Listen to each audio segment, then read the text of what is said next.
ওঠো ওঠো ওঠো রোজাদার, সেহরির হলো সময়, খোলো খোলো দ্বার। বাতাস ডাকে তোমায়, ডেকে যায় তারকারা, আসমানে আছে যত আলোকিত ফেরেশতারা। ওঠো ওঠো ওঠো রোজাদার, সেহরির হলো সময়, খোলো খোলো দ্বার।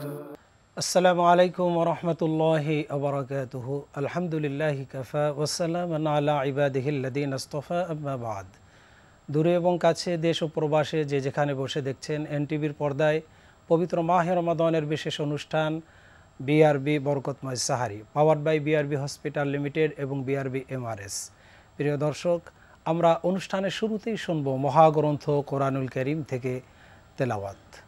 সেহরির হলো সময়, খোলো খোলো দ্বার। أعوذ بالله من الشيطان الرجيم. بسم الله الرحمن الرحيم. الله لا إله إلا هو الحي القيوم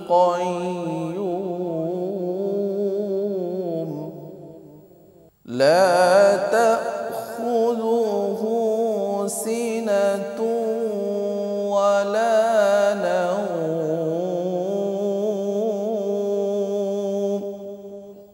له ما في السماوات وما في الأرض من ذا الذي يشفع عنده إلا بإذنه يعلم ما بين أيديهم وما خلفهم من ذا الذي يشفع عنده إلا بإذنه يعلم ما بين أيديهم وما خلفهم ولا يحيطون بشيء من علمه إلا بما شاء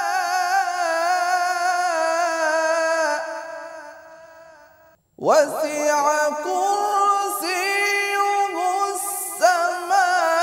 السماوات والأرض ولا يؤوده حفظهما وهو العلي العظيم ولا يؤوده حفظهما وهو العلي العظيم صدق الله العظيم.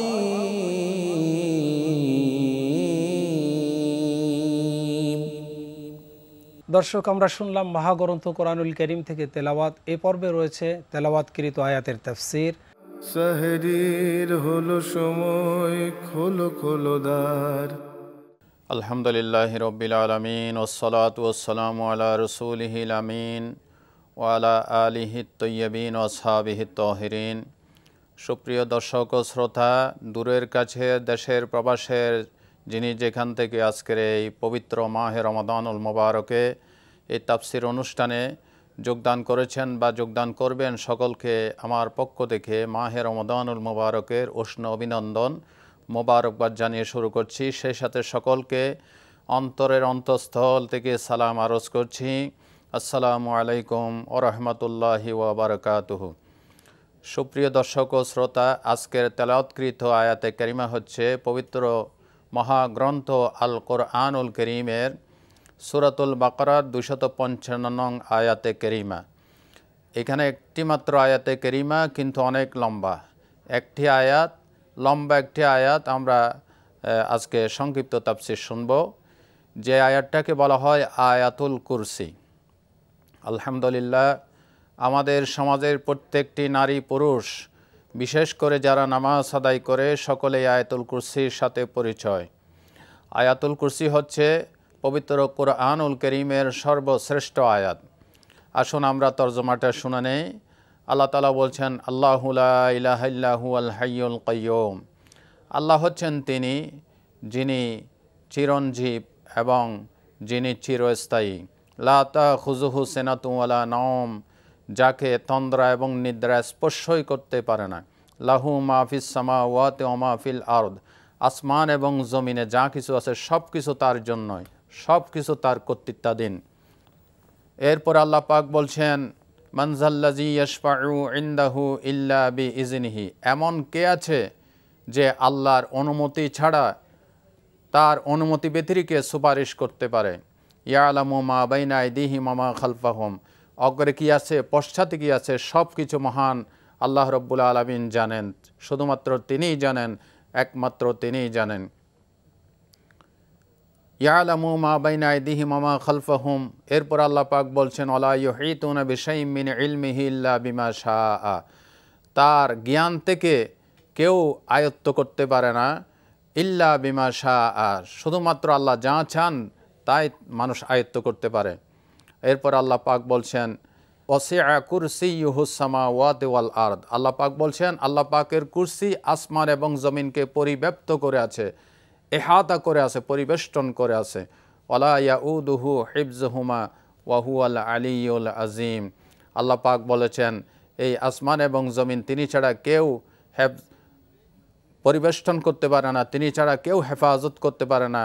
ওয়ালা ইয়াউদুহু হিফযুহুমা ওয়া হুয়াল আলিয়্যুল আযীম, তিনি সর্বোচ্চ এবং তিনি মহান, তিনি আজিম, তিনি সর্বশ্রেষ্ঠ। এ হচ্ছে আয়াতে কারিমার শাব্দিক অনুবাদ। সুপ্রিয় দর্শক ও শ্রোতা, এখানে শুরুতে আল্লাহ তাআলা বলছেন, আল্লাহু লা ইলাহা ইল্লা হুয়াল হাইয়ুল কাইয়্যুম, আল্লাহ পাকের সার্বভৌমত্ব, বিরাটত্ব, মহানত্বের ঘোষণা দিয়ে আল্লাহ পাক শুরু করছেন। আল্লাহ হচ্ছেন তিনি যিনি ছাড়া কোনো ইলাহ নাই, এবাদত পাওয়ার যোগ্য আল্লাহ ছাড়া কারো নাই। এখন এবাদত পেতে হলে তিনি চিরঞ্জীব হতে হবে, তিনি চিরস্থায়ী হতে হবে। কারণ যার এবাদত করব তিনি যদি কিছুদিন পর মারাই যান তাহলে আমরা কার এবাদত করব? এই জন্য এবাদত যিনি পাবেন, উপাসনা যিনি পাবেন, আনুগত্য যিনি পাবেন, তিনি চিরস্থায়ী হতে হবে, তিনি চিরঞ্জীব হতে হবে। এই জন্য আল্লাহ পাক বলছেন তিনি ছাড়া কোনো ইলাহ নাই, যিনি আল হাই চিরঞ্জীব, আল কাইয়্যুম চিরস্থায়ী। কোরআনুল কারীমে অন্য আয়াতে আল্লাহ তাআলা বলছেন, ওয়া তাওয়াক্কাল আলাল হাইয়্যিল্লাযী লা ইয়ামুত, তোমরা ভরসা করো ওই সত্তার উপর যিনি কোনোদিন মরে যাবেন না, মৃত্যু তাকে স্পর্শ করতে পারে না। শুধু মৃত্যু নয়, আল্লাহ পাক বলছেন লা তাখুযুহু সিনাতুন ওয়ালা নাওম, তাকে তন্দ্রা এবং নিদ্রা স্পর্শই করতে পারে না। ঘুমের আগে একেবারে যেটা বাস্তবিক, যেটা ঘুম, পরিপূর্ণ ঘুম, ওটাকে বলা হয় ঘুম, নিদ্রা। এটার আগে যে সামান্য ঝিমুনি ভাব হয় এটাকে বলা হয় তন্দ্রা। আল্লাহ পাকের এই ধরনের ঝিমুনিও নাই, তন্দ্রাও নাই, নিদ্রাও নাই। সুবহানাল্লাহি ওয়া বিহামদিহি। কেন নাই? এখন যদি প্রশ্ন করা হয় কেন নাই, আমি সমস্ত দর্শক শ্রোতার দৃষ্টি আকর্ষণ করছি, এই কথাটা একটু অনুধাবন করুন। আল্লাহ পাকের ঘুম তন্দ্রা কেন নাই? আটলান্টিক মহাসাগরের মাঝখানে রাতের 2টায় 3টায় যদি কোনো জাহাজ ডুবে যায়, মানুষ আর্তনাদ করে বাঁচাও বাঁচাও বাঁচাও বলে, তখন আল্লাহ যদি ঘুমিয়ে থাকে তাহলে তাদের ফরিয়াদ কে শুনবে? বিপদে পড়ে, মুসিবতে পড়ে যখন আল্লাহকে ডাক দেয় তখন তাদের ডাক কে শুনবে? এই জন্য আল্লাহ তাআলা অন্য আয়াতে বলেছেন, ওয়াইজা সালাকা ইবাদি আন্নি ফা ইন্নী করিব, when my servants ask you concerning me I am indeed near to them. অনবী, যখন আমার বান্দারা আমার সম্পর্কে প্রশ্ন করে আল্লাহ কোথায়, আমি নিজেই জবাব দিচ্ছি ফা ইন্নী করিব, আমি একেবারে বান্দার কাছে নিকটেই আছি। সুতরাং আল হাই আল কাইয়ুম, তিনি চিরস্থায়ী চিরঞ্জীব, সর্বদা আমাদেরকে সাহায্য করছেন, আমাদের ইবাদত গ্রহণ করছেন। এরপরে আল্লাহ সুবহানাহু ওয়া তাআলা বলছেন, লাহু মা ফিস সামাওয়াতি ওয়া মা ফিল আরদ, আসমান জমিনে যা কিছু আছে সব কিছু তারই। চন্দ্র বলেন, সূর্য বলেন, গ্রহ নক্ষত্র, সৌররাজি, নবমণ্ডল, ভূমণ্ডল, যা কিছু দেখি যা কিছু দেখি না, সমস্ত সৃষ্টি জগৎ তার জন্য। ইয়ালামু মা বাইনা আইদিহিম ওয়া মা খালফাহুম, আগে কি হয় তিনি তা জানেন, পরে কি হয় তিনি তা জানেন। তার ইলমের বাইরে কোনো কিছু নাই। কোরআনুল কারীমের সূরাতুল হুদের সর্বশ্রেষ্ঠ আয়াত আল্লাহ তাআলা বলছেন, ওয়ালিল্লাহি গায়বুস সামাওয়াতি ওয়াল আরদ ওয়া ইলাইহি ইউরজাউল আমরু কুল্লু ফা'বুদহু ওয়া তাওয়াক্কাল আলাইহি ওমা রব্বুকা বিগাফিলিন আম্মা তা'মালুন। আল্লাহ তাআলা বলছেন প্রত্যেকটা জিনিস আল্লাহর দিকে ধাবিত হয়, গায়বের সমস্ত চাবিকাঠি তার হাতে, প্রত্যেকটি বিষয় রবের আল্লাহর কাছে উত্থিত হয় এবং তিনি কখনো মরে যাবেন না, সুতরাং তার উপরে ভরসা করো। অগ্রে কি হয়, পশ্চাৎ থেকে হয়, একমাত্রই গায়বের খবর আল্লাহ ছাড়া কেউ জানে না। এরপরে আল্লাহ তাআলা বলছেন, আলা ইউহিতুনা বিশাইইম মিন ইলমিহি, আল্লাহ পাক বলছেন ইয়ালামু মা বাইনা আইদিহিম ওয়া মা খালফাহুম আলা ইউহিতুনা বিশাইইম মিন ইলমিহি, আল্লাহ পাকের জ্ঞান থেকে কেউ আয়ত্ত নিতে পারেন না, যতটুকুন তিনি ইচ্ছা করেন ততটুকু নিতে পারেন। গোটা পৃথিবীর সমস্ত জ্ঞান যদি একত্রিত হয়, আল্লাহ পাকের ইলমের সামনে এটা নখ বরাবর হবে না। বিশ্বনবী মুহাম্মদ সাল্লাল্লাহু আলাইহি ওয়াসাল্লাম বলেছেন, আটলান্টিক মহাসাগরের মাঝখান থেকে কোনো পাখি যদি ঠোঁট দিয়ে পানি নিয়ে যায়, যতটুকুন তুলতে পারবে, সমুদ্রের পানি যতটুকুন কমবে, গোটা পৃথিবীর সমস্ত মানুষ আল্লাহ পাকের ইলম থেকে এতটুকু হাসিল করতে পারে নাই। আল্লাহ পাক বলেছেন, ওমা উতীতুম মিনাল ইলমি ইল্লা কলিলা, তোমাদেরকে খুব সামান্যতম, আল্লাহ যদি বলতেন সামান্য দিয়েছি তাহলে কিছু পাইতাম, আল্লাহ বলছেন না, কলিলা, সামান্যতম কুদরাতি ক্ষুদ্র জ্ঞান তোমাদেরকে দান করেছি। সুতরাং আল্লাহ সমস্ত জ্ঞানের আধার হচ্ছে আল্লাহ সুবহানাহু ওয়া তাআলা। এরপর আল্লাহ তাআলা বলছেন, মানজাল্লাযী ইয়াশফাউ ইনদাহু ইল্লা বিইজনি, এমন কে আছে যে আল্লাহর অনুমতি ছাড়া সুপারিশ করতে পারে। সম্মানিত দর্শক ও শ্রোতা, আপনারা সবাই জানেন কিয়ামতের ময়দানে হযরত আদম আলাইহিস সালাম থেকে শুরু করে ঈসা রূহুল্লাহ পর্যন্ত কেউ সুপারিশ করতে পারবে না। বিশ্বনবীকে আল্লাহ তাআলা শাফাআত দান করেছেন, কিন্তু সেই নবীও আল্লাহ পাকের অনুমতির জন্য কাঁদতেই থাকবেন। মাকামে মাহমুদের সিজদায় পড়ে আমার প্রিয় নবীজি মুহাম্মদুর রাসূলুল্লাহ সাল্লাল্লাহু আলাইহি ওয়াসাল্লাম আল্লাহর পারমিশনের জন্য কাঁদতেই থাকবেন। আল্লাহ পাক বলেছেন, ওয়ালা সাওফা ইউতিকা রাব্বুকা ফাতারদা, হাবিব আমি আপনাকে এমনভাবে দেব আপনি খুশি হয়ে যাবেন। এটা হচ্ছে শাফাআত, এটা হচ্ছে কাউসার। যদিও আমাদের নবী সুপারিশ করবেন, কিন্তু আল্লাহর অনুমতির জন্য কাঁদবেন। এই জন্য বলা হচ্ছে আসমান জমিনে কে আছে যে আল্লাহর অনুমতি ছাড়া সুপারিশ করবে? কুল লিল্লাহিশ শাফাআতু জামিআ, ও নবী আপনি বলে দেন সমস্ত শাফাতের চাবিকাঠি কর্তৃত্ব একমাত্র আমার হাতে। সুবহানাল্লাহি ওয়া বিহামদিহি সুবহানাল্লাহিল আযীম।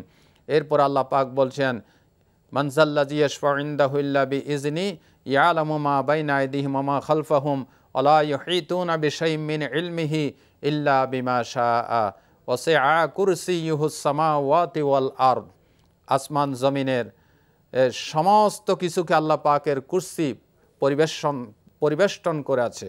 কুরসি অর্থাৎ আল্লাহ পাকের আসন। আল্লাহ পাক এখানে বসার মুহতাজ নন, কিন্তু এটা আল্লাহ পাকের শান। কেউ যদি বলে আল্লাহ পাকে যে কুরসি আছে এই কুরসিতে তিনি বসেন, তাহলে বোঝা যায় কুরসিটা আল্লাহর চাইতে বড় হওয়া লাগে। নাউজুবিল্লাহি মিন যালিক। এটা আল্লাহ পাক, এটা একটি রূপক কথা বলেছেন, এটার মূল হাকিকত কি আল্লাহ সুবহানাহু ওয়া তাআলা বলেছেন। বিশ্বনবী বলেছেন এই আয়াতুল কুরসিতে আল্লাহ পাকের সার্বভৌমত্ব, বিরাটত্ব, মহাত্মত্ব ঘোষণা করা হয়েছে। সর্বশেষ আল্লাহ পাক বলেন, ওয়াহুয়াল আলিয়ুল আযীম ওয়ালা ইয়াউদুহু হিফযুহুমা ওয়াহুয়াল আলিয়ুল আযীম, তিনি মহান, তিনি শ্রেষ্ঠ, তার চাইতে মহান কে নয়। এটা হচ্ছে আয়াতুল কুরসি। সম্মানিত দর্শক ও শ্রোতা, সকলের দৃষ্টি আকর্ষণ করছি, এই আয়াতুল কুরসি সম্পর্কে বিশ্বনবী বলেছেন নাসাইর বর্ণনায়, মান করা আয়াতুল কুরসি দুবুরা কুল্লা সলাতিন মাকতুবাতিন লাম ইয়ামনাহু মিন দুখুলিল জান্নাহ ইল্লা ইয়ামুতা, যে কোনো নারী পুরুষ প্রত্যেক ফরজ নামাজের পর আয়াতুল কুরসি একবার পাঠ করবে, সে জান্নাতে ঢুকতে কোনো বাধা নাই। একটি বাধা, লোকটি মরে না, তাই জান্নাতে প্রবেশ করে না। সুতরাং প্রত্যেক ফরজ নামাজের পর আমরা আয়াতুল কুরসি পড়ব। এটা কোরআন শরীফের শ্রেষ্ঠ আয়াত। মুসলিমের হাদিসে রাসূল পাক সাল্লাল্লাহু আলাইহি ওয়াসাল্লাম বলেছেন, ইয়া আবুল মুনজির আতাদরি আইয়ু আয়াতিন মিন কিতাবিল্লাহি আযম, হে আবুল মুনজির, উবাই ইবনে কাবকে বলেছেন, হে আবুল মুনজির তুমি কি জানো আল্লাহর কিতাবের শ্রেষ্ঠ আয়াত কোনটি? তিনি বললেন কুলতু আল্লাহু লা ইলাহা ইল্লা হুয়াল হাইয়ুল কাইয়ুম। তিনি বললেন আয়াতুল কুরসি। তখন বিশ্বনবী বলেছিলেন ফাদারাবা ফি সাদরি, বিশ্বনবী তার বুকে একটা থাপ্পড় দিয়ে বলেছেন লিয়াহনিকাল ইলমু ইয়া আবুল মুনজির, আবুল মুনজির তোমার জ্ঞান তোমাকে ধন্য করুক। সুবহানাল্লাহ। তার মানে তুমি রাইট কথা বলেছো, এই আয়াতুল কুরসি হচ্ছে সে আয়াত। এটা কোরআন শরীফের সর্বশ্রেষ্ঠ আয়াত, কারণ এইখানে আল্লাহ পাকের সার্বভৌমত্বের কথা বলা হয়েছে। সার্বভৌমত্বর মালিক হতে হলে তিনি ঘুমাইতে পারবেন না, তিনি চিরস্থায়ী থাকতে হবে, তিনি মরতে পারবেন না। এই কোয়ালিটিগুলি একমাত্র আল্লাহর আছে। সুতরাং এই আয়াতুল কুরসি বুঝে আল্লাহ সুবহানাহু ওয়া তাআলা আমাদের সকলকে বাস্তব জীবনে আমল করার তৌফিক দান করেন। আমা তৌফিক ইল্লা বিল্লাহ। আসসালামু আলাইকুম ওয়া রাহমাতুল্লাহি ওয়া বারাকাতুহু। দর্শক, এই পর্বে রয়েছে আপনাদের জন্য একটি ইসলামী গান। সাহরির হলো সময়, খোলো খোলো দ্বার। ও মদিনা শুনছো কিনা তোমায় আমি ডাকি, তোমার টানে অশ্রুবানে উছলে উঠে আখি। ও মদিনা শুনছো কিনা তোমায় আমি ডাকি, তোমার টানে অশ্রুবানে উছলে উঠে আখি। না না না মদিনা প্রাণে আর সহে না, না না না মদিনা প্রাণে আর সহে না, বুঝি শুধু দিয়ে যাবে আমায় তুমি ফাঁকি। ও মদিনা শুনছো কিনা তোমায় আমি ডাকি, তোমার টানে অশ্রুবানে উছলে উঠে আখি। ও মদিনা শুনছো কিনা তোমায় আমি ডাকি, তোমার টানে অশ্রুবানে উছলে উঠে আখি। তোমারি আঙিনা প্রেমের ঠিকানা, করেছে দুনিয়ার প্রেমিক দিওয়ানা। তোমারি আঙিনা প্রেমের ঠিকানা, করেছে দুনিয়ার প্রেমিক দিওয়ানা।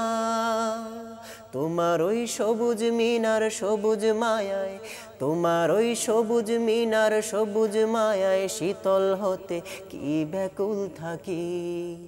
ও মদিনা শুনছো কিনা তোমায় আমি ডাকি, ও মদিনা শুনছো কিনা তোমায় আমি ডাকি। আ আ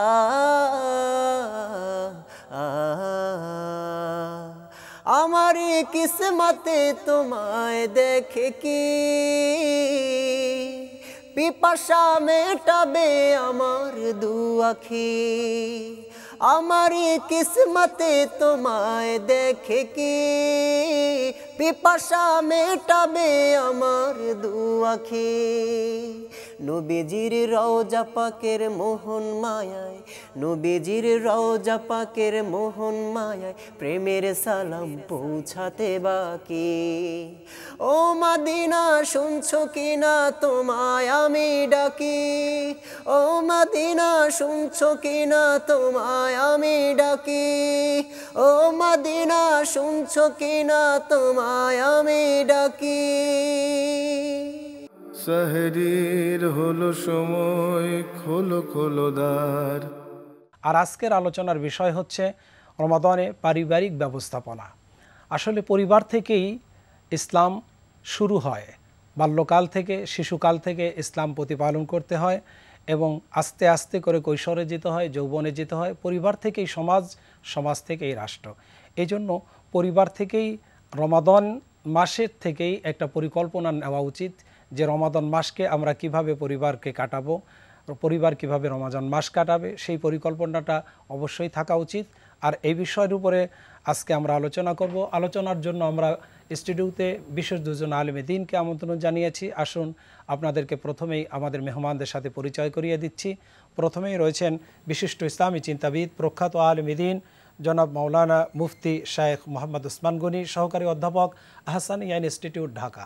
আসসালামু আলাইকুম রহমতুল্লাহি ওবারাকাতুহু। ওয়ালাইকুম আসসালাম রহমতুল্লাহ। এরপরে রয়েছেন বিশিষ্ট ইসলামী চিন্তাবিদ, উদীয়মান আলেমে দ্বীন মুফতি ইসমাইল হোসেন। আসসালামু আলাইকুম রহমতুল্লাহি ওবারাকাতুহু। আমাদের আজকের আলোচনার বিষয় হচ্ছে রমাদানে পারিবারিক ব্যবস্থাপনা, যেটা আমি ছোট্ট আকারে ভূমিকায় বললাম যে পরিবার থেকেই আস্তে আস্তে করে মানুষ ছোট থেকে বাল্যকালে যায়, বাল্যকাল থেকে কৈশোর, তারপরে যৌবনে যায়। পরিবার থেকেই সমাজ, এবং সমাজ থেকে রাষ্ট্র, রাষ্ট্র থেকেই সারা বিশ্ব। তাহলে ইসলামকে প্রতিপালন একেবারে শুরু থেকেই করতে হবে পরিবার থেকে। তো এই রমাদান মাস শিক্ষার মাস, কোরআন নাজিলের মাস। এই রমাদান মাসে কিভাবে পরিবার থেকে সেই চর্চাটা হবে, পারিবারিক নীতিটা ইসলামে কিভাবে একটা প্ল্যান করে আগানো উচিত, যদি এই বিষয়টি আপনি দর্শকদের জন্য বলেন। ধন্যবাদ সুপ্রিয় উপস্থাপক এবং সম্মানীয় দর্শক শ্রোতা।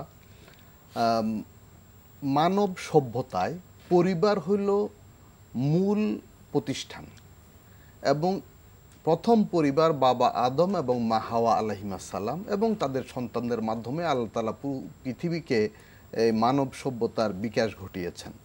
সুতরাং ইবাদতের ক্ষেত্রে এবং আল্লাহর হুকুম মানার ক্ষেত্রে, এই দেশের কল্যাণে, মানবতার কল্যাণে, দেশ জাতির কল্যাণে আমরা যত কাজ করব সেগুলো শুরু হবে পরিবার থেকে। অর্থাৎ ব্যক্তি জীবন গঠনের জন্য পরিবারই সবচেয়ে বড় ভূমিকা রাখে। অর্থাৎ যে যেই পরিবেশে গড়ে ওঠে তার মন মানসিকতা মননশীলতা সেভাবেই গড়ে ওঠে। সুতরাং আমরা আমাদের পরিবারে যারা পরিবারের দায়িত্বশীল রয়েছেন তাদের দায়িত্ব হবে এই রমজান মাস যেন রোজার হক আদায় করে সকলে পালন করতে পারে, কোরআনের হক আদায় করতে পারে সেই চেষ্টা করা। কারণ কোরআনে কারিমে আল্লাহ রাব্বুল আলামিন বলেছেন, ইয়া আইয়ুহাল্লাযীনা আমানু কু আনফুসাকুম ওয়া আহলিকুম নারা, হে বিশ্বাসীগণ তোমরা নিজেরা জাহান্নামের আগুন থেকে আত্মরক্ষা করো এবং তোমাদের আহাল আয়াল যারা আছে, পরিবার বর্গ যারা আছে, পরিবারের সদস্য যারা আছে তাদেরকে জাহান্নাম থেকে রক্ষা করো। কারণ তারা তো নিজেরা হয়তো অনেকে বুঝে না, এবং আরেকটা বিষয় আছে, কেউ যদি বুঝে শুনেও বিপথে যেতে চায় কিন্তু পরিবারে প্রধান বা দায়িত্বশীল যারা রয়েছেন অথবা ক্ষমতাবান যারা রয়েছেন তাদের দায়িত্ব হবে ওদেরকে ফিরিয়ে আনা।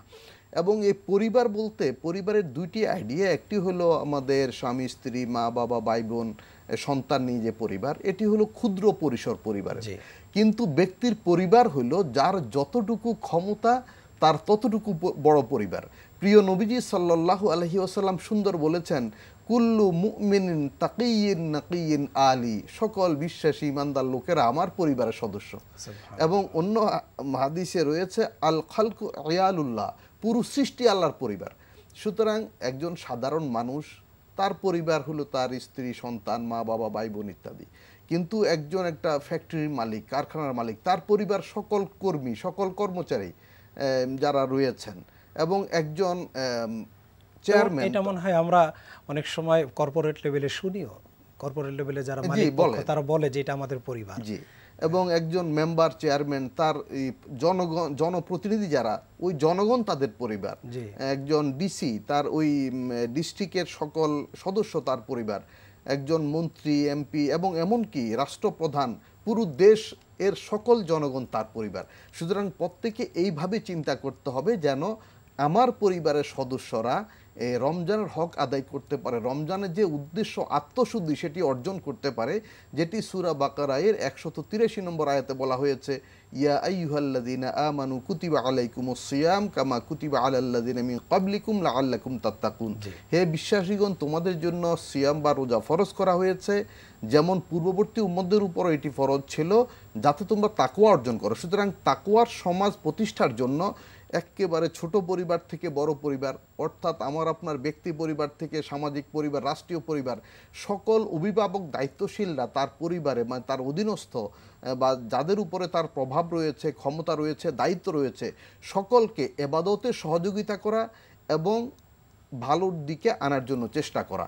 ইবাদতে সহযোগিতার ক্ষেত্রে মিল ফ্যাক্টরিতে যেন কর্মঘণ্টা কমানোর একটা বিষয় রয়েছে, এবং ফ্যামিলিতে সবার জন্য স্বাস্থ্যসম্মত খাবারের ব্যবস্থা করা, টাইম মতো সালাত আদায় করা। রমজান অনেকে রোজা রাখেন কিন্তু সালাতটা অলসতা করে করেন না। তো পরিবারের অভিভাবক যারা রয়েছেন তাদের উচিত হবে যে অনেক শিশুরাও কিন্তু রোজা রাখে, অনেক আগ্রহ করে রোজা রাখে, ওদেরকে আমরা চাইলেও রোজা ভাঙাতে পারি না অনেক সময়, কিন্তু সালাতের বিষয়টা অনেকে উদাসীন থাকে। বিশেষ করে আমাদের মায়েরা অনেক কষ্ট করে রোজা রাখেন, ইফতারি তৈরি করেন, সাহারি তৈরি করেন, অনেক সময় নামাজের প্রতি উদাসীন বা গাফিল থাকেন। তো পরিবারের যারা দায়িত্বশীল থাকবেন তাদের কর্তব্য হবে ওদের কাজের চাপ কমিয়ে দেয়া এবং তাদেরকে ইবাদতে সহযোগিতা করা। মাশাআল্লাহ, আপনি অনেক সুন্দর বলছিলেন। যে আমি এই পর্বে যাব মাওলানা মুফতি ইসমাইল হোসেন সাহেবের কাছে। শায়েখ তো খুব সুন্দর করে বললেন যে পরিবার ইসলামকে কীভাবে আস্তে আস্তে করে গড়ে তুলবে, কারণ পরিবার থেকেই আসলে সন্তানের প্রতি এফেক্ট আসে। এই জন্য আমরা দেখতে পাই বাবা যেই লাইনে সন্তানও সেই লাইনে যায়। মার আদর্শ যেমন মেয়ের আদর্শ অনেকটা তেমনই হয়। এটা পরিবারের সন্তানের প্রতি পিতামাতার একটি আদর্শটা একটা আসর করে। তো এই জন্য পরিবারকে আমরা বিষয়টি রেখেছি রমাদানে পারিবারিক ব্যবস্থাপনা, যেহেতু রমাদান থেকেই বাকি 11টি মাস আমাদের এটা প্রতিপালন করতে হবে। তাহলে রমাদানে পরিবার ব্যবস্থাপনায় কিভাবে এটাকে আমরা করতে পারি যাতে সারা বছরই আমাদের পরিবারের সদস্যরা সন্তানগুলি সেটাকে প্রতিপালন করতে পারে, যদি আপনি দর্শকদের জন্য বলেন। ধন্যবাদ প্রিয় উপস্থাপক, অত্যন্ত চমৎকার একটি বিষয় উপস্থাপন করেছেন আজকের আলোচনায়। পরিবারকে যদি আমরা সুন্দরভাবে গঠন করতে চাই, পরিবার ব্যবস্থাকে যদি সুন্দরভাবে সাজাতে চাই, সেক্ষেত্রে আমাদের একটি পরিকল্পনা প্রয়োজন যে আমার সন্তানরা আসছে এই পরিবারের যতগুলো মানুষ রয়েছে তারা আল্লাহ তাআলাকে যেন চিনে, আল্লাহ তাআলার পরিচয় যেন তাদের কাছে স্পষ্ট থাকে। প্রথম পরিকল্পনা থাকবে আল্লাহ তাআলার তাওহীদ, প্রতিটা পরিবারের প্রতিটি সদস্য তাওহীদের ব্যাপারে দায়িত্ব হচ্ছে সন্তানকে শেখানো। এবং এই রমাদান মাস তো হচ্ছে তাকওয়া অর্জনের মাস। ছোট্ট অবস্থায় যদি একটা শিশুর মাঝে তাকওয়ার বীজ বপন করে দেওয়া যায়, তাহলে এই সন্তানটা ইনশাআল্লাহ ভবিষ্যতে এই তাকওয়ার বীজের কারণে সে পথভ্রষ্ট হবে না। তারপর আমরা যে কাজটি করতে পারি পরিবারের সন্তানদের ক্ষেত্রে, সেক্ষেত্রে কোরআনের শিক্ষাকে প্রাধান্য দিতে হবে। আমরা বলছি না যে কোরআনের শিক্ষাকে প্রাধান্য দিতে গিয়ে অন্যান্য শিক্ষাকে বর্জন করতে হবে। অবশ্যই সমাজের প্রয়োজনে ডক্টরের প্রয়োজন আছে, ইঞ্জিনিয়ারের প্রয়োজন আছে, প্রতিটি স্তরের জনবলের প্রয়োজন রয়েছে আমাদের। সেক্ষেত্রে কোরআনের শিক্ষাটা যেন আমাদের প্রতিটা সন্তানের প্রদান হয়। কোরআনের শিক্ষাটা যদি হয়, একজন ছেলে ডক্টর হবে, অর্থাৎ দিন এবং দুনিয়া দুটোর শিক্ষার সমন্বয় করতে হবে। জি। তারপর আমরা যেটা বলবো যে পরিবারের সদস্যদের মধ্যে দ্বীনের কাজের ব্যাপারে প্রতিযোগিতার একটা পরিবেশ তৈরি করে দিতে হবে। সেক্ষেত্রে কিছু প্ল্যান নেওয়া যেতে পারে যে আজকে যদি তোমরা এই কাজটা করো, তোমাদের জন্য বিশেষ একটা পুরস্কারের ব্যবস্থা আমি রাখবো, ঘোষণা দেওয়া যেতে পারে সন্তানদের জন্য। এই কাজগুলো যদি করা যায় তাহলে ছোট বয়স থেকে বাচ্চাদেরকে কোরআন শিক্ষার প্রতি আগ্রহ সৃষ্টি করা যাবে। এই কাজগুলো আমরা করতে পারি। আরেকটি গুরুত্বপূর্ণ বিষয় হচ্ছে যে যেহেতু রমাদান মাস, আমাদের আত্মীয় স্বজনদের মাঝে অনেকেই দেখতে পাই যে অসহায় রয়েছে। সেই অসহায় আত্মীয় স্বজনদের খোঁজখবর নেওয়া, তাদের ইফতারের একটু ব্যবস্থা করে দেওয়া, এই কাজগুলো যদি আমাদের পারিবারিকভাবে আমাদের সন্তানদের বা আশেপাশে যারা রয়েছে তাদেরকে শেখাতে পারি, আমার কাছে মনে হয় যে এই রমাদান আমাদের সার্থক হবে। আমাদের পরিবার ব্যবস্থা মানে রমজানের যে শিক্ষাটা আছে এটা বাস্তব জীবনে প্রয়োগ করে দেখাতে হবে। জি।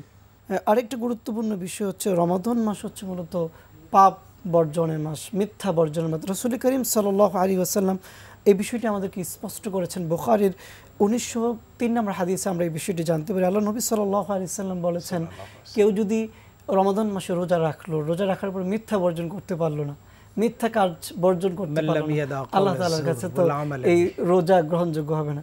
তাহলে মিথ্যা তো পাপের মূল। তাহলে আমাদেরকে সন্তানদেরকে শিখিয়ে দিতে হবে, পরিবারের প্রতিটি সদস্যদেরকে শিখিয়ে দিতে হবে মিথ্যার মতো এই মানে এত একটি ভয়াবহ পাপ থেকে আমাদেরকে বেঁচে থাকতে হবে। প্রিয় শায়েখ, আপনার কাছে আবারও ফিরে আসছি যে উনি কয়েকটি পয়েন্ট উপস্থাপন করেছেন যে কিভাবে রমজানে শিশুদেরকে শিক্ষা দেওয়া কোরআনের দিকে, এবং রমজানের যে দারিদ্রতা, যে ক্ষুধার যে যন্ত্রণা, ক্ষুধা খালি পেটে থাকলে যে যন্ত্রণা হয় সেটাকে উপভোগ করে প্রতিবেশী আত্মীয় স্বজনের হকের দিকে নজর দেওয়া, এই যে উনি বিষয়গুলি বলছিলেন যে বিষয়গুলি ছোটোকাল থেকে মানুষকে গড়ে তুলতে হয় বাচ্চাদেরকে, কারণ ছোটোকাল থেকে যেটা শেখা হয় সেটাই কিন্তু আস্তে আস্তে করে চরিত্রের ভিতরে ধারণ করে বসে। তারপরে উনি আরও সুন্দর একটি পয়েন্ট প্রথমেই বলেছেন, যেটা হযরত লোকমান আলাইহিস সালাম বলেছেন তার সন্তানকে, যে আল্লাহর পরিচয় দিয়েছেন যে আল্লাহ ছাড়ার কোনো ইলাহা নাই, তার সাথে শরীক করা যাবে না। যে এই বিষয়গুলি যদি আপনি আরেকটু সুন্দর করে দর্শকদের জন্য বলেন। ধন্যবাদ। আসলে রমজান মাস হলো তাকওয়ার মাস, আত্মশুদ্ধির মাস, সংযমের মাস। মানুষ যে সকল অপরাধগুলো করে জীবনে, সেগুলো হয়তো শয়তানি ওয়াসওয়াসায় বা মানুষের প্ররোচনায়, যেটাকে আমরা মানুষ শয়তান বলি, আর তৃতীয়ত নফসের তাড়নায়। আর এই তিনটি থেকে মুক্ত থাকার একটি পথ, সেটি হলো সংযম, ধৈর্য। তো রমজান কিন্তু ধৈর্যের শিক্ষা। আমরা শিশুদের যদি এই রমজানের সুবাদে রমজান মাসে শৃঙ্খলা শিক্ষা দেই এবং নিয়মানুবর্তিতা সময়ানুবর্তিতা এটি শিক্ষা দেয়, আমরা কিন্তু অনেক কারণে পিছিয়ে আছি। তার মধ্যে একটি হলো নিয়মানুবর্তিতা এবং সময়ানুবর্তিতা না থাকা, সময়ের গুরুত্ব না থাকা। অর্থাৎ আমরা অনেক সময় ভুল কথা বলি, অসত্য কথা বলি অনেকে। তো আমাদের শিশুরা এগুলো দেখে দেখে শিখে। শিশুরা কিন্তু প্রথমে এই অন্যায় অপরাধগুলো করতে পারে না। তো আমাদের উচিত হবে এই রমজানের সুবাদে আমরা শেখানো যে রোজা রেখে যেমন পানাহার করা যাবে না, রোজা রেখে মিথ্যা বলা যাবে না, অর্থাৎ জীবনে কখনো মিথ্যা বলা যাবে না। ঠিক এভাবে রমজানে যেভাবে আমরা টাইম মতো ইফতার করি, টাইমের আগে কিন্তু পানাহার করি না, আবার টাইম মতো সাহারি শেষ করি, তারপরে কিন্তু পানাহার করি না, ঠিক আমাদের জীবনে প্রতিটি কাজ, আমার স্কুল, আমার শিক্ষা প্রতিষ্ঠান, আমার কর্মক্ষেত্র, সবখানে কিন্তু আমরা টাইম মেনটেন করব সামর্থ্য মতো, সাধ্য মতো। আপনি যেহেতু সময়ের কথাই আসছেন, তাহলে আমি রমাদান কেন্দ্রিক আরেকটা বলছি যে রোজা রাখার পরে রমজান মাসটা সওয়াবের মাস। যার কাজ থাকবে কাজ করবে, এই কাজের মাঝে মাঝেও আল্লাহ পাকের জিকির করতে থাকবে, তাসবিহ তাহলিল করতে থাকবে, কোরআন তেলাওয়াত করতে থাকবে। কিন্তু যার কাজের একটু অবসর আছে সেই ব্যক্তি কোরআন তেলাওয়াত, ইলম চর্চায় লেগে থাকবে, যাতে সময়টাকে একটা সেকেন্ডও ছুটে না যায়, যাতে সুন্দর করে সময়টা, রমজানের সময়টা, গুরুত্বপূর্ণ সময়টা কাজে লাগে। কিন্তু এই রমজানেও দেখা যায় যে অনেক সময় ঘুমায় কাটাচ্ছে, রোজা রাখতেছে তো সেই 12টা 1টা পর্যন্ত ঘুমায় কাটাচ্ছে। আবার ছোট বাচ্চারা কার্টুন দেখতেছে, অনেকে টেলিভিশনের নাটক দেখে। এই বিষয়গুলি নিয়ে আপনি কি বলবেন? এই বিষয়টাই আমাদের শিখাতে হবে যে হাদিস শরীফে এসেছে রাসূল আকরাম সাল্লাল্লাহু আলাইহি সাল্লাম দেখলেন যে একজন নাপিত একজন রোজাদারের চুল কাটছে এবং নাপিতের অভ্যাস মতো সে গীবত শেকায়েত করছে, কারো গল্প করছে, ব্যক্তিগত বিষয় নিয়ে আলোচনা করছে। তো নবীজির যেটি যখন দৃষ্টিগোচর হলো তখন নবীজি বলছেন আফতার আল হাজিম আল মাহজুম, যে নাপিত তো ওই লোকটার রোজা ভাঙিয়ে দিয়েছে। অর্থাৎ এই গীবত শেকায়েত করলে, পরনিন্দা, সমালোচনা বা কোনো গুনার কাজ, হারাম জিনিস দেখা, হারাম জিনিস শোনা, এটি কিন্তু রোজার সবকে নষ্ট করে দেয় এবং বেহুদা কথাবার্তা বলা এগুলো রোজার সব কমিয়ে দেয়। তো আমরা আমাদের শিশুদেরকে বা আমাদের পরিবারের সদস্যদেরকে রোজা বা এবাদতে যেমন উদ্বুদ্ধ করব, ঠিক যে সকল কারণে রোজা নষ্ট হয় সেই কারণগুলো আমার এই রমজান মাসে এবং রমজান ছাড়াও যেন না করি সেই প্র্যাকটিস করানো, সেই শিক্ষা দেওয়াই আমাদের দায়িত্ব হবে। সবচেয়ে গুরুত্বপূর্ণ হলো দেখেন, একটা অবুধ শিশু 5-7 বছর 10 বছরের কম বয়সে রোজা রাখলে সে কিন্তু গোপনে লুকিয়েও কিন্তু পানি পান করে না। অর্থাৎ আল্লাহ দেখছেন এই বিশ্বাস তার মনে গেঁথে আছে এই ছোট বয়সে, এবং সে বড়দের কাছে শিখেছে। এবং তাদেরকে যদি আমরা অনেক সময় সে কষ্ট হবে, তুমি পানি পান করলে রোজা ভাঙবে না এরকম বললেও সে কিন্তু করছে না, তখন আমি এই সুবাদে তাকে শিখাতে হবে যে আজীবন আমাকে আল্লাহ সব সময় দেখছেন, যেটি বুখারী শরীফে হাদিসে জিব্রাইলে এসেছে, আং তাবুদাল্লাহ কান্নাকা তারাহু ফাইন লাম তাকুন তারাহু ফাইন্নাহু ইয়ারাক। তুমি এইভাবে জীবন যাপন করো, এইভাবে ইবাদত বন্দেগী করো যেন তুমি আল্লাহকে দেখছো। যদি সেই পর্যায়ে তোমার অর্জন না হয় তবে আল্লাহ তোমাকে সর্বমুহূর্তে সদা সর্বদা দেখছেন, এই বিশ্বাস রাখো। এটা নিশ্চিত এই অনুভূতি জাগ্রত করাটাই হলো রোজার মূল শিক্ষা। জি, আপনি অনেক সুন্দর বলেছিলেন। যে আপনার কাছে আবারও ফিরবো, যে আপনি সুন্দর কয়েকটি পয়েন্ট উপস্থাপন করেছেন। তো এই পয়েন্টগুলোকে সুন্দরভাবে প্রতিপালন করে বাকি 11টি মাস কিভাবে চলতে পারে, যেমন একটি দৃষ্টান্ত হাদিস থেকে দিলেন, যে আপনি আরও যদি বাস্তবসম্মত 2-1টি কারণ দর্শকদের জন্য বলেন, যে শুধু রমজান মাস তো এসেছে প্রশিক্ষণের জন্য, রমজান মাসটাই যেন এটা ক্ষান্ত না হয়ে যায়, রমজানের পরে যেন এটা জারি থাকে বাকি 11টি মাস, এই ব্যাপারে আপনি কী বলবেন? সেই ক্ষেত্রে রাসূল করিম সাল্লাল্লাহু আলাইহি ওয়াসাল্লামের আমরা যদি তার লাইফস্টাইল আমরা দেখি তাহলে আমরা দেখতে পাই আল্লাহ নবী সাল্লাল্লাহু আলাইহি ওয়াসাল্লাম প্রতি সপ্তাহে কিন্তু রোজা রাখতেন। তিনি সোমবার এবং বৃহস্পতিবার রোজা রাখতেন। তো তিনি দেখিয়ে দিচ্ছেন যে রোজার প্র্যাকটিসটা সারা বছর চালিয়ে যেতে হবে, ইসলাম আমাদেরকে শিখিয়েছেন। এবং আরেকটি গুরুত্বপূর্ণ বিষয় আমি উপস্থাপন করতে চাই, সেটা হচ্ছে যে রমাদান মাস কিন্তু তাহাজ্জুদ আদায়ের মাস। এই মাসে প্রতিটা সালাতের কত মর্যাদা সেগুলো আমরা হাদিস থেকে জানতে পারি। তো তাহাজ্জুদের প্র্যাকটিসটা যদি আমরা রমাদান মাসে করতে পারি, আর আমরা যুগে যুগেই দেখেছি আল্লাহ তাআলার প্রিয় বান্দাদের যারা পরিণত হয়েছেন তাদের লাইফ যদি আমরা পর্যালোচনা করি তখন আমরা দেখতে পাই যে তারা আল্লাহর ওলি হয়েছেন তাহাজ্জুদের মাধ্যমে। তাহলে আমরা আরেকটি গুরুত্বপূর্ণ এখানে বিষয় উপস্থাপন করতে চাই সম্মানিত দর্শকদের জন্য, সেটা হলো যে রমাদান মাসকে আমরা পরিবারের মাঝে একটা তাহাজ্জুদের আদায়ের একটা সিস্টেম চালু করে দিতে পারি। সন্তানরা সবাই উঠছে, আমরা সবাই উঠছি, আমরা যেন এই রমাদানে তাহাজ্জুদ আদায় করি এবং আদায় করার মাধ্যমে আল্লাহ তাআলা সন্তুষ্ট অর্জন করি এবং পাঁচ ওয়াক্ত ফরজ নামাজও ঠিক থাকবে, পাশাপাশি যেন একটু নফল নামাজ যেন বেশি পড়ে আল্লাহমুখী হয়, আল্লাহমুখী হয়। আমাদের এই কাজটা করতে হবে। আর দেখেন, ভালো কাজের প্রতিযোগিতার ব্যাপারে আল্লাহ সুবহানাহু ওয়া তাআলা কোরআনুল কারীমে সূরা বাকারার 148 নম্বর আয়াতে বলছেন, ফাস্তাবিকুল খায়রাত, ভালো কাজে প্রতিযোগিতা করো, তোমরা ভালো কাজে প্রতিযোগিতা করো। এটা শুধু রমাদানে না, যেহেতু প্রতিযোগিতা বাচ্চারা ভালো বোঝে, জি, কিন্তু এই প্রতিযোগিতার শব্দটাই যদি কোরআনের শব্দ, এটা জি, কোরআনের শব্দে যদি বাচ্চাদেরকে ভালো কাজের দিকে প্রতিযোগিতা করানো যায়, যে তোমরা যে কাজটাই করবে ভালো কাজ করবে, মিথ্যা বলবে না, কাউকে ঠকাবে না, কাউকে মারবে না, মারামারি করবে না, এগুলি সব অন্যায় কাজ, এভাবে যদি বড়রা ছোটদেরকে গড়ে দেয়, জি, তাহলে আমাদের এই সন্তানগুলোই আগামী দিনের ভবিষ্যৎ। ইনশাআল্লাহ তাদের মাধ্যমে আমাদের যে নতুন সম্ভাবনাময় এই সন্তানগুলো আমরা পাবো, তারা ইনশাআল্লাহ আমাদের এই সমাজের জন্য সুসভ্য সন্তানে পরিণত হবে এবং ইনশাআল্লাহ এই সন্তানগুলোই এই দ্বীনের রাহবারে পরিণত হবে বলে আমি বিশ্বাস করি। আপনার এই আশার উপরে আমরাও আস্থা রেখে আল্লাহর কাছে দোয়া করি, আমাদের পরিবারগুলি যেন অবশ্যই এই রমাদান থেকে একটি তাকওয়ার পরিবার এর অন্তর্ভুক্ত আল্লাহর কাছে হতে পারে, সকলের পরিবার, এই আশাবাদ ব্যক্ত করছি। আপনাদের দুজনকেই অসংখ্য ধন্যবাদ জানাচ্ছি স্টুডিওতে এসে সুন্দর পরামর্শমূলক কথা বলার জন্য। প্রিয় দর্শক, আমরা একেবারে শেষ মুহূর্তে চলে এসেছি। আমরা শুনতেছিলাম যে পারিবারিক ব্যবস্থাপনায় রমাদান মাস একটা প্ল্যানিং মাস। এই মাসে যেমন আপনি প্ল্যান করে করে প্রত্যেকটি কাজ করবেন, কোরআন শিখবেন, এবাদতের দিকে প্ল্যান করে করে নামাজ পড়বেন, রোজা রাখবেন, তাহাজ্জুদ পড়বেন, জিকির আজকার করবেন, ইফতারি করবেন, সাহারি করবেন। এই প্ল্যানিংটা, এই রুটিনটা যেন সারা বছরই আপনার ভিতরে প্রয়োগ হয়। আপনার বাকি জীবন, বাকি 11টি মাসও যেন প্ল্যান করে করে আপনি তাকওয়াশীল হতে পারেন, আপনি তাকওয়ার ভিতরে থাকতে পারেন এবং আল্লাহর মুত্তাকি বান্দা হয়ে পরিবারের কর্তা এবং পরিবারের অধীনস্থ যারা আছে সকলকে যদি এভাবে পরিচালনা করেন, আর পরিবার বলতে শুধু ক্ষুদ্র পরিবার না, বৃহৎ পরিবার অর্থাৎ সমাজ এবং রাষ্ট্র ব্যবস্থায়ও যদি আমরা এটা প্রয়োগ করে চলতে পারি, তাহলেই একটা তাকওয়াশীল পরিবার, তাকওয়াশীল সমাজ গড়তে পারবো ইনশাআল্লাহ। আল্লাহ পাক আমাদেরকে সেই পরিবার গড়ার তৌফিক দান করুন, এই আশাবাদ ব্যক্ত করে শেষ করছি। আপনারা দেখছিলেন এতক্ষণ পর্যন্ত বিআরবি বরকতময় সাহারি, powered by BRB hospital limited এবং বিআরবি এমআরএস এর সৌজন্যে। হাজা মা ইনদি ওয়াল ইলমু ইনদাল্লাহ আলাইহি তাওয়াক্কালতু ওয়া ইলাইহি উনীব। আসসালামু আলাইকুম ওয়া রাহমাতুল্লাহি ওয়া বারাকাতুহু। রমজানে ঘিরে আছে কত রহমত,